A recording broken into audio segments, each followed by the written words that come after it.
बिस्मिल्लाहिर्रहमानिर्रहीम। अस्सलाम वालेकुम नाज़रीन, कराची सबको खिला रहा था और सब मिलकर कराची को खा रहे हैं। पूरे पाकिस्तान की मईशत के लिए रीढ़ की हड्डी है, लेकिन इस हड्डी को सब ने मिलकर चकनाचूर कर दिया। किसी ने उसकी रोशनियां बुझाकर तारीक कर दिया, किसी ने उसकी मोहब्बतें छीन कर दहशत का मस्कन बना दिया, किसी ने उसकी दौलत लूट कर इस बावसाइल शहर को बेवसाइल बना दिया, किसी ने मसालिक और मज़ाहिब का मस्कन बनाकर इन बुनियादों पर नफ़रतों को हवा दी। और अब कुदरत का निज़ाम ऐसा गज़बनाक हुआ कि उसे पानी का तालाब बना डाला। कराची डूबा रहा, लेकिन मरकज़ी हुकूमत सूबाई हुकूमत को, सूबाई हुकूमत ज़िली और वफाकी हुकूमतों को, जबकि PSP और दीगर जमातें सबको इल्ज़ाम देती रहीं, हालांकि ज़िम्मेदारी से कोई मुबर्रा नहीं। ताहम अब के बार बारिशों से ऐसा लगा कि कुदरत भी कराची पर बरहम हो गया है और यकदम ऐसी बारिश बरसी कि कराची तो क्या, अंदरूनी सिंध भी कई शहर तालाब बन गए। कराची के साथ किसने क्या सलूक और क्यों रवा रखा, ये तो अब राज नहीं रहा, लेकिन मेरे लिए कुदरत की बरहमी मुअम्मा रही। चुनांचे इस खोज में लग गया कि मालूम कर सकूं कि कराची के हवाले से मौसम इस कदर इंतहा पसंद क्यों बन गया है और अब मौसम भी कराची की तबाही में क्यों हिस्सा डालने लगा है। इस हवाले से तहकीक करते हुए डॉक्टर आदिल नजम जैसे माहिरीन महकमा मौसमियात से भी मालूमात हासिल की और कुछ मुतालिया किया तो मेरे रोंगटे खड़े हो गए। पता चला कि कराची में बारिशों की सूरत में जो कुछ हो रहा है वो माहौलियाती तब्दीली या क्लाइमेट चेंज और ग्लोबल वार्मिंग का नतीजा है। लेकिन इससे ज़्यादा तशवीशनाक इंकिशाफ ये हुआ कि इसकी वजह से सिर्फ कराची नहीं, बल्कि लाहौर से लेकर कोयटा और इस्लामाबाद तक और गिलगित बल्तिस्तान से लेकर चतराल तक हर शहर और हर गाँव शदीद ख़तरे से दो चार है।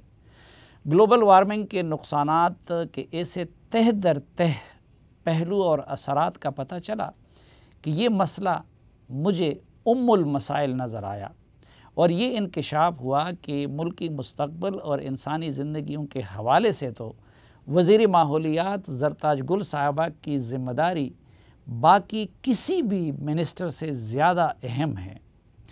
मेरी तहकीक के चंद मोटे मोटे नुकात आप भी मुलाहिज़ा कीजिए और फिर फ़ैसला कीजिए कि मेरी तशवीश बजा है या नहीं। पहला नुक्ता यह है कि हमारे यहाँ लोग अमूमन गर्मी का बढ़ जाना या आलूदगी को क्लाइमेट चेंज समझते हैं, लेकिन मामला इससे कहीं बढ़कर है। ग्लोबल वार्मिंग की वजह से दुनिया का टेम्परेचर 2 दर्जे बढ़ गया है, जिसकी वजह से हर इलाके में मुख्तलिफ़ किस्म की मौसमियाती तब्दीलियाँ रोनुमा हो रही है। पाकिस्तान में ये असर पड़ा है कि या तो मुसलसल खुश्क साली होगी और या फिर यकदम ऐसी बारिशें होंगी जिस तरह की कराची में हो गई है। 5-6 माह में बारिश की सूरत में जो पानी बरसता था वो अब 1-2 दिन में बरसेगा और वही हशर करता रहेगा जो हालिया दिनों में कराची का हुआ। दूसरा नुक्ता ये है कि मौसम के इस इंतहा पसंदी और अफरात तफरीद की वजह से हमारी ज़राअत 2 सूरतों में मुतासिर होगी। एक तो यकदम ज़्यादा होने वाली बारिशों से फसलें तबाह होंगी जिस तरह के अब सिंध में हो गई हैं, और दूसरा हमारे किसान जो गर्मी, सर्दी और बारिशों के सालाना तरतीब को ज़हन में रखकर फसलें लगाते थे, आइंदा वो ऐसा नहीं कर सकेंगे। यानी किसान उसी तरह प्लानिंग नहीं कर सकेगा जिस तरह के माजी में करता रहा। ये सूरत हाल रही तो हमारे मुल्क के अक्सर इलाके पानी की किल्लत के शिकार होकर सूख जाएंगे। वजह उसकी ये है कि पूरा साल वक्फे वक्फे से बरसने वाली बारिशों की बजाय अब ये रुझान बढ़ेगा कि या तो पूरा साल खुश्क साली होगी या फिर पूरे साल का पानी यकदम बरसेगा और उस पानी को जमा करने का हमारे पास कोई इंतज़ाम नहीं है। तीसरा नुक्ता ये है कि ग्लोबल वार्मिंग में पाकिस्तान का अपना हिस्सा न होने के बराबर है।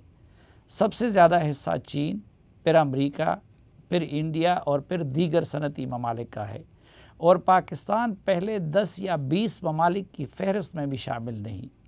लेकिन ग्लोबल वार्मिंग से ज़्यादा मुतासर होने वाले ममालिक में पाकिस्तान 7वें नंबर पर है।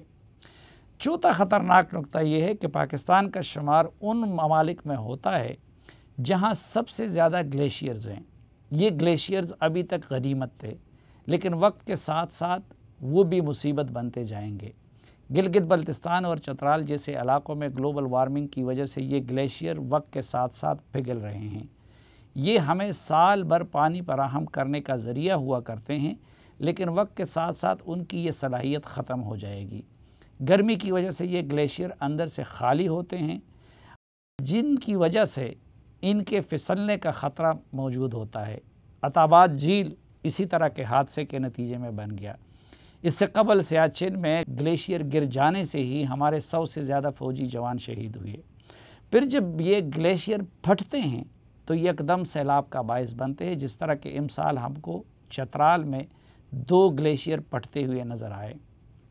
پانچواں نقطہ یہ ہے کہ اگر عالمی سطح پر گلوبل وارمنگ کا سلسلہ نہ روکا گیا اور اسی طرح سے معاملہ آگے بڑھتا رہا تو ماہرین کے مطابق 2100 تک، یعنی آج سے 80 سال بعد، سطح سمندر 20 میٹر تک اوپر آ جائے گا، جس کی وجہ سے صرف کراچی ہی نہیں بلکہ سمندر کے کنارے واقع ڈھاکہ، وینس، نیو یارک اور شنگھائی جیسے سب شہر ختم ہو سکتے ہیں۔